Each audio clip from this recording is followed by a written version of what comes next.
नमस्कार। मैं मनुवादी ब्रजेश कुमार मिश्र। आज मैंने कुमार विश्वास का एक वीडियो देखा जिसमें वो बहन और बेटी का तुलना कर रहे हैं। अब कुमार विश्वास को मंच मिल चुका है, अब वो कथावाचक बन चुके हैं। कवि से कथावाचक नहीं, कवि से नेता, नेता से कवि, कवि से कथावाचक। कुमार विश्वास, ये कुमार विश्वास का नाम तो है ही, इसलिए उनके कथाओं में संभ्रांत संभ्रांत लोग आते हैं और कुमार विश्वास कुछ भी बक रहे हैं। लगातार रामचरितमानस की, रामायण की ऐसी तैसी कर रहे हैं, कुछ भी कहानी गढ़ दे रहे हैं अपने हिसाब से। सब चल रहा है और लोग तालियां बजा रहे हैं। अब रक्षाबंधन के प्रसंग में कुमार विश्वास कर रहे हैं, अगर तुम्हारे पिता की बेटी और तुम्हारी बेटी, तुमको अगर अपनी बेटी में ज्यादा प्रेम आने लगे, श्रद्धा आने लगे तुम्हारे अपने पिता की बेटी से, तुम्हारे पिता की बेटी से, देखिए तुम्हारे पिता की, कहीं डायरेक्टली बहन भी कह सकते थे, डायरेक्टली बहन कह सकते थे अगर आपकी बहन, ये कहने का तरीका हो गया। तुम्हारे पिता की बेटी, नौटंकी भी तो करना है कथा में। कैसे लोग ताली बजाएंगे? ताली भी तो बजवाना है। ताली बजवाने के लिए, नौटंकी करने के लिए, भाव लाने के लिए कहानियां तो गढ़ी जाएंगी ना। अगर तुम्हारे पिता की बेटी से तुमको अपनी बेटी में ज्यादा भाव आने लगा और उसके प्रति ज्यादा ख्याल रखने लगे, तो समझ लो तुम्हारा अमंगल प्रारंभ। ये कोई तुलना का विषय है? आप विचार, मैं आप लोगों पे छोड़ता हूं। ये कोई तुलना का विषय है? बहन बहन है, बेटी बेटी है। बहन का अपना महत्व है, बेटी का अपना महत्व है। लेकिन यहां तो इसमें भी एक एजेंडा छुपा हुआ है कि भाई बहन को दुश्मन बनाना है, बुआ और बेटी को दुश्मन बनाना है। यही जो एजेंडा है वो आपको तत्काल नहीं दिखाई पड़ेगा। कैसे कैसे धीरे धीरे धीरे धीरे परिवार व्यवस्था में विष डालना है, सामाजिक व्यवस्था में विष डालना है, ये हो रहा है। कुमार विश्वास तो कथा कर ही रहे हैं, ऐसे अनेकों कॉलोनी में घूम रहे हैं जो मनगढ़ंत कहानियां गढ़ रहे हैं, धर्म के विरुद्ध कहानियां गढ़ रहे हैं। यही कुमार विश्वास हैं जो महर्षि वाल्मीकि को चौथे वर्ण का बता, एक बहुत प्रसिद्ध चैनल में, भाई कुमार विश्वास ने अगर वाल्मीकि रामायण भी पढ़ा होता तो महर्षि वाल्मीकि को चौथे वर्ण का न बताते।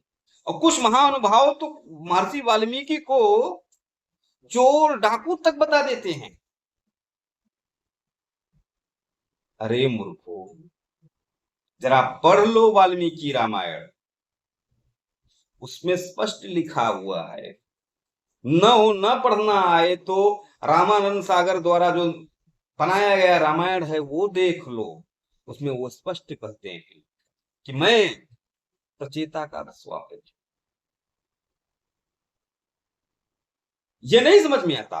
और उसके बाद जब लव और कुश पहुंचते हैं अयोध्या में, मर्यादा पुरुषोत्तम राम के दरबार में, ये जब बात आती है कि ये किसके लड़के हैं, उसकी भी परीक्षा होती है, तो महर्षि वाल्मीकि आते हैं और वो बताते हैं कि मैं कौन हूं। अपने परिचय में बताते हैं कि मैं प्रचेता का दसवां हूं। और वो कहते हैं कि मेरे जीवन का जितना भी पुण्य है वह सब समाप्त हो जाए। मैंने जीवन में कभी भी जाने अनजाने में एक भी गलत काम नहीं किया है, झूठ नहीं बोला है, कोई भी पाप कर्म नहीं किए हैं, ये बोलते हैं महर्षि वाल्मीकि। अगर मैंने किया हो तो हमारे सारे पुण्य कर्म जो हैं वो निष्फल हो जाएं। उस महर्षि वाल्मीकि को कुछ नीच लोग, सिर्फ कुमार विश्वास की बात मैं नहीं कर रहा हूं, सामाजिक समरसता के नाम पर चौथे वर्ण का बता देते। कुछ लोग अभी ये कह देंगे कि जो क्या कहते हैं रामायण का उत्तरकांड है वह प्रक्षिप्त है। मतलब कुछ भी बोलना है तो बोल दो, मुख है बोलने के लिए।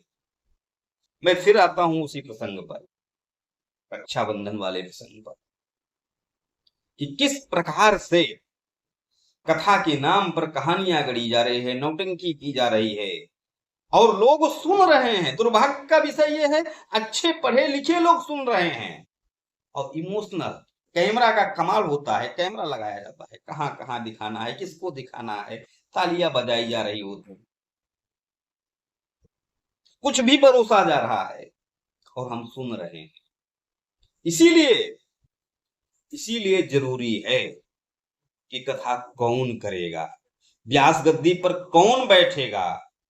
सिर्फ पैसा कमाने के लिए कोई व्यास गद्दी पर नहीं बैठ रहा है, इस बात का भी ध्यान रखा होगा। व्यास गद्दी पर बैठकर धर्म संगत बातें की जाएं, पैसा कमाने के लिए कहानियां ना गढ़ी जाएं, नौटंकी ना की जाए व्यास गद्दी से।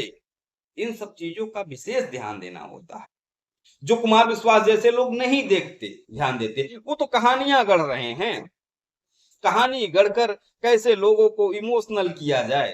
अब सोचिए, रक्षाबंधन वाले इस विषय को जब मैंने सुना, अच्छा, उसी रक्षाबंधन वाले विषय में कुमार विश्वास जी मां सीता के का एक प्रसंग लेते हैं। तिनि धर ओठ कहत वैदेही, तिनि धर ओठ कहत वैदेही। जब रावण मां सीता के पास आता है तो वो तिनके का ओट लेती हैं, मतलब खुद के चेहरे को छुपाती हैं। वो डायरेक्टली रावण से नहीं बात करती, उसको कहते हैं ओट लेना। हमारे यहाँ आप भी चले जाइए गांव, जिसमें कोई आ जाता है अनजान व्यक्ति तो महिलाएं घूंघट कर लेती हैं। वो है तिन धर ओट कहत वैदेही। वो कहती हैं, जो प्रसंग है सुंदरकांड में। अब वहां पर तिनके को कुमार विश्वास मां सीता का भाई बता दे रहे हैं। मतलब कुछ भी कर दो। हाँ, इस प्रसंग में, तिनके वाले प्रसंग में एक कहानी और है, क्योंकि मां सीता स्वयं जगत जननी है। वो तिनका क्यों लगाती है, एक कहानी जो प्रचलित है कि कहीं ये तिनका न लगाऊं और वो देखे आंख से तो रावण भस्म न हो जाए। मतलब सिर्फ आंखों से अगर वो देख लेती तो रावण भस्म हो जाता। उसका कहानी है कि जब मां सीता का विवाह होकर आता है, वो खीर बनाती हैं। ये कहानी है, खीर बनाती है और खीर बना के सबको वो खाने के लिए दिया जाता है। तो एक तिनका राजा दशरथ के खीर में पड़ जाता है। अब मां सीता उसे देख लेती हैं, सोचती हैं कि भाई अगर इसे मैं हाथ डालूंगा ठीक नहीं है, तो अपने आंखों से देखती हैं और वो तिनका वो बिल्कुल जल के छोटा सा हो जाता है। मां सीता सोचती हैं कि ये किसी ने देखा नहीं, लेकिन राजा दशरथ उसे देख लेते हैं।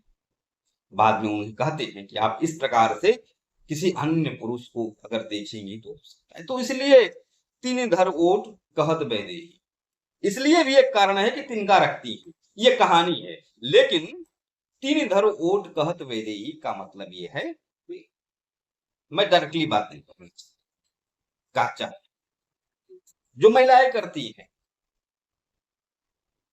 घूंघट कर लेती हैं, तीन धर ओट कहत वैदेही,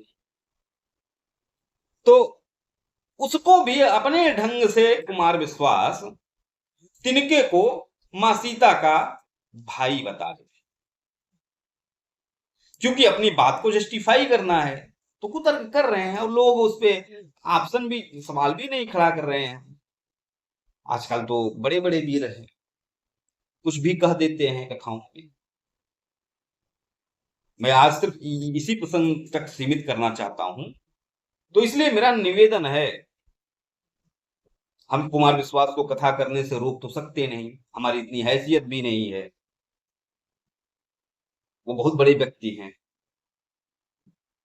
तो कम से कम कथाओं को जब सुनिए और कोई अनर्गल प्रलाप करे तो उसका विरोध करिए। अगर आप श्रोता हैं तो आप सतर्क हो जाइए और ऐसे लोगों का प्रतिकार करिए। धन्यवाद।